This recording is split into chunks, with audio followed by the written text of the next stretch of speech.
Magandang hapon, Bagong Pilipinas. Narito ang Police News Express sa oras na ito.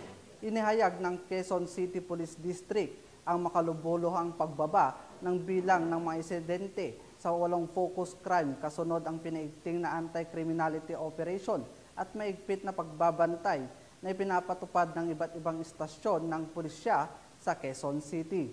Ibinahagi ni QCPD Director na si Police Brigadier General Redrico Maranan na bumaba ng higit 12% ang mga insidente, kabilang ang 8 focus crime ngayong buwan ng Hulyo.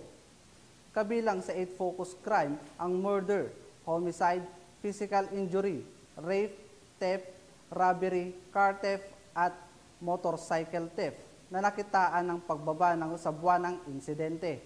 Pinuri naman ni Police Brigadier General Maranan ang personnel ng Quezon City Police District sa mahusay na pagganap ng kanilang tungkulin na mapanatili ang peace and order sa naturang lungsod.